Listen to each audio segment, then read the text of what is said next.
Il existe des sujets dont on parle très peu, non pas parce qu'ils ne sont pas importants, mais parce qu'ils sont sensibles. Pourtant, ce sont souvent ces sujets qui touchent le plus de personnes.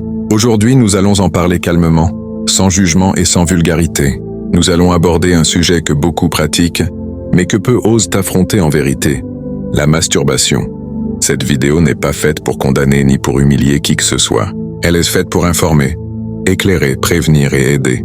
Beaucoup de personnes vivent ce combat en silence. Certaines pensent être seules, d'autres pensent être faibles, alors qu'en réalité, elles n'ont jamais reçu les bonnes explications. La masturbation est une pratique solitaire que beaucoup découvrent par curiosité, par influence, par solitude, par stress ou à cause d'une exposition précoce à des contenus inappropriés.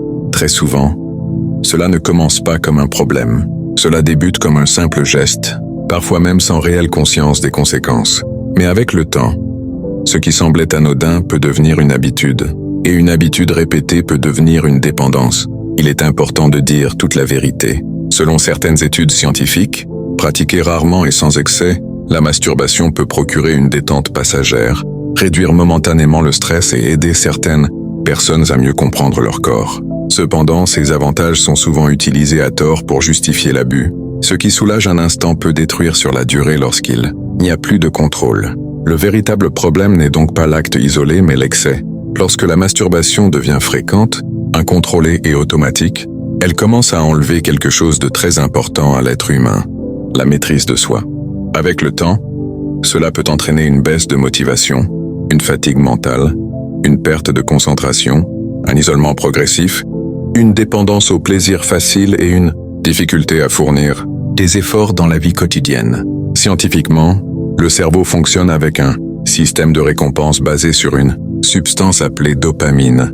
Lorsque le cerveau reçoit du plaisir sans effort et de manière répétée, il s'y habitue, et plus il s'y habitue, plus il en demande. Peu à peu, les choses normales deviennent ennuyeuses. L'effort devient lourd, la discipline devient difficile. Le cerveau finit par préférer le plaisir rapide à la construction lente. Et une vie basée uniquement sur le plaisir rapide finit toujours par produire du vide. Du point de vue biblique, la masturbation est considérée comme un péché. La Bible appelle l'homme et la femme à la maîtrise de soi.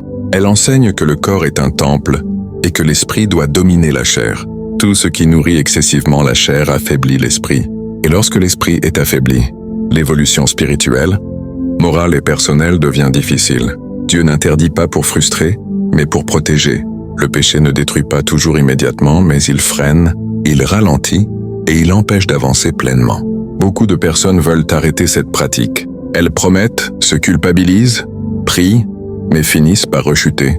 Ce n'est pas parce qu'elles sont mauvaises.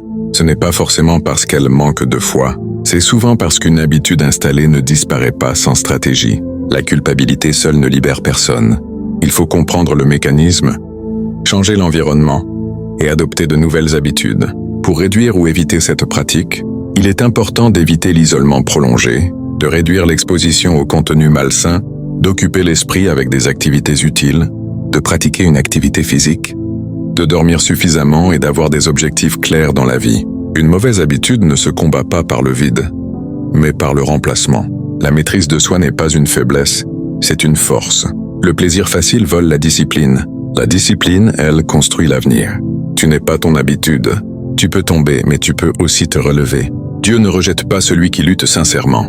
Il restaure celui qui décide de changer. Si tu as écouté cette vidéo jusqu'ici, ce n'est peut-être pas un hasard. Peut-être que ce message était pour toi. Peut-être qu'il était destiné à quelqu'un que tu connais. N'hésite pas à partager cette vidéo. Parfois, une simple parole peut aider une personne qui lutte en silence. Merci d'avoir pris le temps d'écouter. Que Dieu te fortifie et t'aide à marcher dans la paix et la maîtrise de soi. Avant de quitter cette vidéo, pense à poser un geste simple mais très important. Abonne-toi à la chaîne, active la cloche de notification pour ne manquer aucun prochain message et partage cette vidéo autour de toi. Tu ne sais jamais à qui ce message peut sauver, encourager ou éclairer. Merci pour ton soutien et que Dieu te bénisse abondamment.